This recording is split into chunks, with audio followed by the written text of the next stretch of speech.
AI tools నేర్చుకుని passive income సంపాదించాలనుకుంటున్నారా? పూర్తి వివరాలకు సంప్రదించండి. నమస్కారం డాక్టర్ శ్రీ ఆచార్య అనంతకృష్ణ స్వామి గారు. నమస్కారం అండి. కొన్ని క్వశ్చన్స్ ఉన్నాయండి, అవి అడుగుతాను. అందరూ అనుకుంటుంటారంటే కష్టపడి పని చేస్తే ఎంత దూరం ఉన్నా వెళ్ళొచ్చు. ఈవెన్ దాన్ని నేను కూడా బిలీవ్ చేస్తాను. అది పక్కన పెట్టేస్తే అనంతకృష్ణ స్వామి నాగరాజు కలిసి మనీ మంత్ర అనేటువంటి సబ్జెక్ట్ యూట్యూబ్లోకి తీసుకొచ్చిన తర్వాత ఎలా అయిందంటే ఆలోచన స్థాయి మారిపోయింది. మీరు నేను ఇలానే కూర్చొని వీడియోస్ చేసాం. మనం కొత్తగా కూడా ఏం చేయలేదు, సబ్జెక్ట్ని ఎలివేట్ చేసుకుంటూ వెళ్ళిపోయాము. గౌరవ డాక్టరేట్ వరకు డాక్టర్ శ్రీ ఆచార్య అనంతకృష్ణ స్వామి గారు వెళ్ళారు. అది నాకు గ్రేట్ అచీవ్మెంట్ అని చెప్పాలి నా లైఫ్లో, నాకు పర్సనల్గా అయితే. ఎందుకంటే సార్, ఒక సబ్జెక్టు ఇలా కూడా ఉంటుందా అంటే ఆలోచన స్థాయిని ఇలా కూడా మార్చొచ్చాను. చాలామంది మోటివేషన్స్ వింటూ ఉంటారు, ఎక్కడో పడిపోయి అంటే అప్పుడు విన్నంతసేపే బాగుంటారు. అప్పుడు దాని నుంచి ఏం నేర్చుకున్నారా అని అంటే వీడియో వినటానికే బాగుంటుంది, మనసుకు తృప్తిగా ఆ టైం వరకు కలుగుతుంది. బట్ దాని తర్వాత మోటివేషన్ ఆగిపోతుంది. బట్ ఒక మనీ మంత్ర సబ్జెక్ట్కి వచ్చేటప్పటికే కంటిన్యూటీ ఉంటుంది.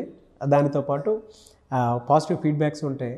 ఎవ్రీ మంత్ నేను ఎంత అచీవ్ చేశానని చెప్పేసి ఫీడ్బ్యాక్ వీడియోస్తో పాటు నేను ఇంత గోల్డ్ కొనుక్కున్నాను, గోసేవ చేస్తున్నాను బయట. దాంతోపాటు నేను కొంతమందికి ఇలా దుప్పట్ల పంచి అనేది అని చెప్పేసి చెప్తూ ఉంటారు. Very happy for you. ఈ సబ్జెక్ట్ని మీరు రీసెర్చ్ చేసేటప్పుడు మీరు ఎలా అసలు థింక్ చేసుకొని ముందుకు తీసుకొస్తున్నారు? ప్రతి వీడియోలో ఓడ్ టు ఓడ్ నేను ఎప్పటికప్పుడు అడిగేదే. అంటే కొన్ని విషయాలు చెప్తే మారని డిఎన్ఏ కూడా ఆటోమేటిక్గా మారిపోతుందేమో.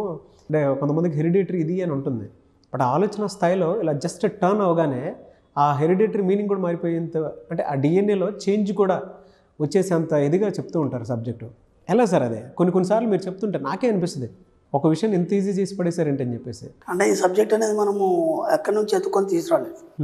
మన జీవితంలో కలిగే అనుభవాల నుంచి మనం ఎక్కడెక్కడ పొరపాట్లు చేస్తున్నాం ఒకటి. రెండోది ఏంటంటే మన సబ్జెక్టులు ఎట్లుంటుందంటే ఒక ఏదైనా సరే ఒక వ్యసనంగా మార్చుకోవడం, లేదంటే దేనికైనా మనం బానిస అవ్వడం. అంటే ఆలోచన విధానంలో నేను చెప్పేది, మన భౌతికంగా కాదు, ఆలోచన విధానంలో. ఇప్పుడు నేను ఇదే అని నమ్ముతాను అన్నప్పుడు వాడికి ఏం చెప్పలేము మనం. ఇదే అని నమ్ముతాను అన్నప్పుడు వాడికి ఏం చెప్పలేము. ఓకే, కొందరు ఉంటారు ఛాందసవాదులు ఉంటారు, వాళ్ళు ఏదైతే పట్టుకుంటారో అదే కరెక్ట్ అంటారు. ఇక దానికి నువ్వు ఎన్ని చెప్పినా ఇంకా వాడు నువ్వు వినడాడు. ఇప్పుడు మనం ఏం చేసామంటే అందరి జీవితాల్లో వాళ్ళు పాటించేదే దాన్ని సత్యమేంటో తెలియజేస్తూ ఉన్నతి వైపు నడపడానికి చిన్న చిన్న అఫర్మేషన్స్, చిన్న చిన్న మార్పులు చెప్పాము వాళ్ళ జీవితంలో. అప్పుడు ఒక చిన్న ఎగ్జాంపుల్ చెప్తాను. మీరు ఎన్నిసార్లు బయటకు వెళ్ళినా సరే ఖాళీ చేతులతో ఇంట్లోకి రాకండి. ఏదో ఒక వస్తువు తీసుకొని రండి, దానివల్ల మీ ఇంట్లో సమృద్ధి తోడవుతుందని ఒక చిట్టి తంత్ర చెప్పుకున్నాం మనం ఎప్పుడో. అవును, మీకు తెలీదు. నా క్లాస్కి వచ్చిన వాళ్ళు మ్యాక్సిమం కొత్త వాళ్ళు కదా, ఈ తంత్రం ఎవరు చేస్తున్నారంటే అందరి చేతులు లేపుతారు. ఇంతకుముందు అది చేయనప్పుడు ఇప్పుడు పరిస్థితి ఎలా ఉంది అన్నప్పుడు బ్రహ్మాండంగా ఉందండి. చాలా మార్పు వచ్చింది జీవితంలో, చాలా అంటే చాలా. అంటే ఎప్పుడు ఇంట్లో అన్ని స్టాక్ ఉంటాయి, ఎప్పుడు కూడా ఇది ఖాళీ ఉండదు, అంత సమృద్ధి అనేది తోడవుతుంది. విచిత్రమైంది ఇక్కడ ఈ యొక్క చిన్న పదానికి మీరు చేసే ప్రక్రియకి మతంతో సంబంధం లేదు, మతంతో సంబంధం, దేవుడితోని సంబంధం లేదు, ఓకే, ఒక జాతితోని సంబంధం లేదు. నువ్వు మానవుడైతే చేస్తే సరిపోతుంది. దాంతోపాటు దీంట్లో కష్టము లేదు. ఇప్పుడు దానికోసం ఏదో చేయాలి, సాధన చేయాలి, గంటలు గంటలు కూర్చోవాలి, లేదంటే నేను దాని మీదే కూర్చోవాలి, పరిశోధన చేయాలి, అట్లాంటిది ఏం లేదు. సింపుల్గా బయటకు వెళ్ళి మీరు ఎన్నిసార్లు ఇంటికి వచ్చినా, మీరు బయటకు వెళ్ళారు ఏదో పని మీద, పిల్లలు కానీ తల్లి కానీ భర్త కానీ, ఇంట్లోకి వచ్చేప్పుడు ఒక వస్తువు తీసుకుని మనం, దాంట్లో తప్పేముంది? అది చాలా సులభంగా ఉంది కదా. అలా ఏం చేసామంటే వాళ్ళ జీవితాల్లో చిన్న చిన్న పదాలు, నేను ఖర్చు పెట్టిన ప్రతి రూపాయి నాకు 1000 రెట్లు వెనక్కి తిరిగి వస్తున్నందుకు విశ్వానికి కృతజ్ఞత, ఒక కృతజ్ఞత తెలుపుకోవడం తప్పేముంది? దాంట్లో ఖర్చు ఏం లేదు. ఎంత హ్యాపీనెస్, దాంట్లో ఒక అద్భుతమైన ఫీలింగ్ రావడం, ఆ ఫీలింగ్తో వాళ్ళందరూ ఫ్యామిలీ ఆనందంగా ఉండడం. అలా పిల్లలు చెప్పుకుంటున్నారు, ఈరోజు వాళ్ళు చెప్పుకుంటున్నారు. దానివల్ల ఏమైపోయింది, ఒక పాజిటివ్నెస్ అనేది వాళ్ళ ఫ్యామిలీ సరౌండింగ్ ఏర్పడింది. దాంతో ఇంతకుముందు లేని విషయాలు ఈరోజు చూడగలుగుతున్నారు. గొప్ప గొప్ప విషయాలు వాళ్ళు అనుభవించేటి అన్నీ కూడా ఎప్పుడైతే కోరికలు అలాగే స్తబ్దం అయిపోయినాయో అవన్నీ కూడా ఇవన్నీ తీర్చుకోగలుగుతున్నారు. కాబట్టి మనం ఏం చేసామంటే వాళ్ళ జీవితంలో ఈ సబ్జెక్ట్ని వాళ్ళకి తెలియకుండానే ఒక భాగంలాగా చేసి వాళ్ళ జీవితంలో మార్పు వచ్చే విధంగా చూపించాం. కాబట్టి అందరు దాన్ని ఆదరిస్తున్నారు. పర్సనల్గా చాలామంది అచీవ్ చేసిందే. మొదట్లో బ్రాహ్మీ ముహూర్తం గురించి మీరు చెప్పారు. దాని తర్వాత అఫర్మేషన్స్ని జర్నల్ కిందకే కనుక రాస్తే అది డిక్లేర్ చేసినట్టు మేనిఫెస్టేషన్ కింద నేను ఇది చేయబోతున్నాను అని చెప్పేసి మీరు ప్రీవియస్ వీడియోలో చెప్పారు. ఒక్కసారి అది గుర్తించుకుందాం. ఎందుకంటే ఈ రోజుకి అంటే రాస్తున్నారు. ఈవెన్ నేను కూడా దాన్ని ప్రాక్టీస్ చేస్తున్నాను కాబట్టి చెప్తున్నాను. దానివల్ల రిజల్ట్ చూసాం కాబట్టి మీరు నేను ఇక్కడ దాకా కూర్చొని ఇంకా జర్నీ బెస్ట్ లెవెల్లోకి వెళ్తుందని చెప్పొచ్చు. చెప్తున్నాను దాని ఇంపార్టెన్స్ని ఏ విధంగా గ్రహించి మీరు చెప్పగలిగారండి అసలు అప్పట్లో? ఇది ఇప్పుడు మాట కాదు, మనం ఈ వీడియో స్టార్టింగ్లో 2018లో మాట్లాడుకున్నటువంటి 2018లోనూ 19లోనూ మాట్లాడుకున్నటువంటి మాట. ఇవాళ వాటి మీద వైరల్ వీడియోస్ నేను చాలా చూశాను.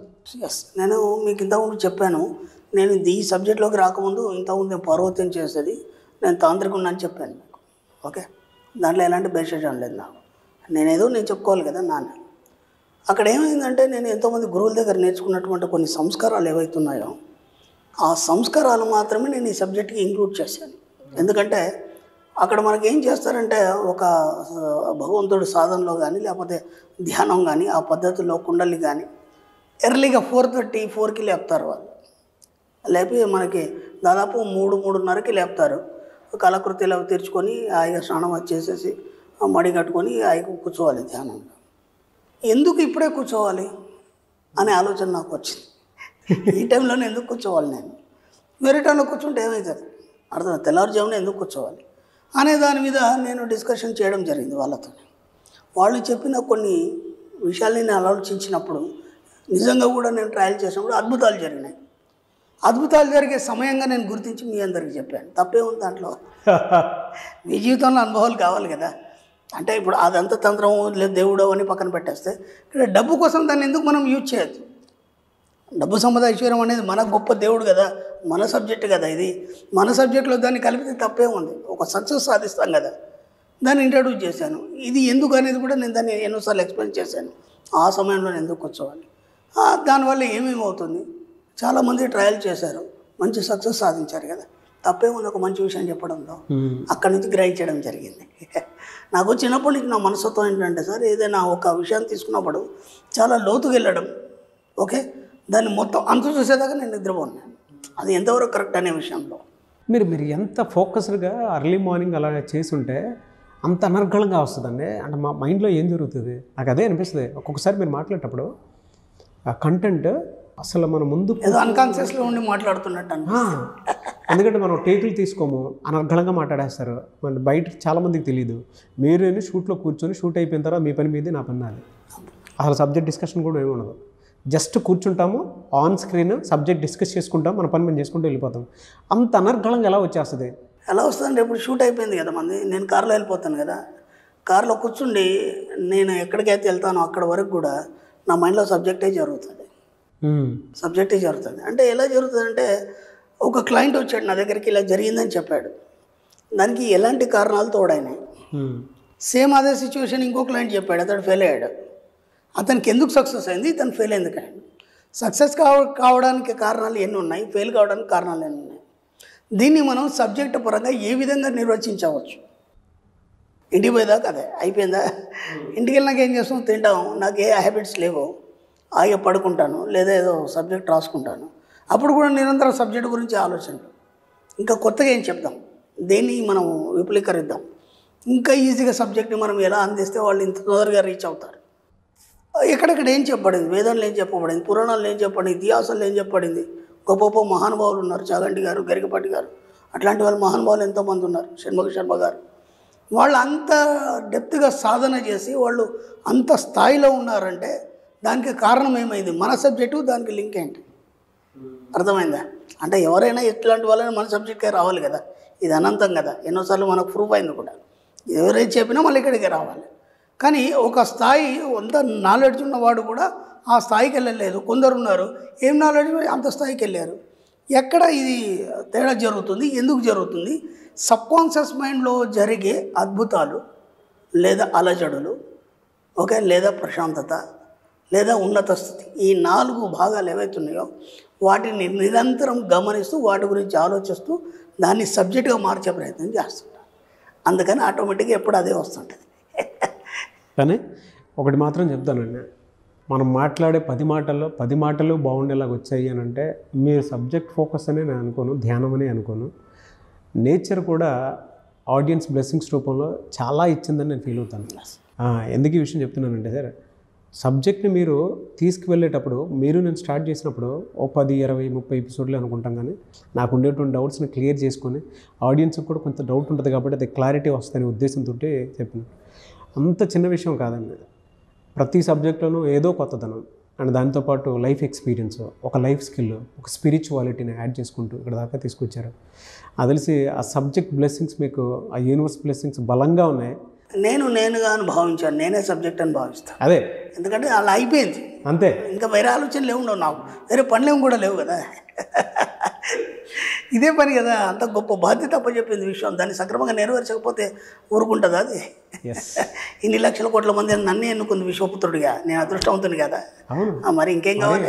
డాక్టర్ గౌరవ డాక్టర్ దాకా వచ్చారంటే మీరేమైనా గొప్పగా చేసేంత అంటే ఇలానే కూర్చున్నాము, ఇలానే మాట్లాడుకున్నాము. బట్ సబ్జెక్ట్లో ప్రతి దాంట్లోనూ ఒక ఎలివేషను, ప్రతి దాంట్లోనూ ఒక లైఫ్ స్కిల్, ప్రతి దాంట్లోనూ ఒక అన్ని సబ్జెక్టులను మన సబ్జెక్టే చెప్పగలిగినాం. ఒక సైన్స్ అని చెప్పినాం, ఒక పురాణం అని చెప్పినాం, ఒక ఇతిహాసం అని చెప్పినాం, ఒక విశ్వం గురించి చెప్పినాం.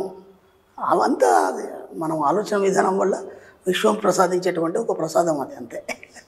Very happy for you. Thank you sir, thank you so much doctor Shri Acharya Anantakrishna Swami గారు. థ్యాంక్ యూ అండి.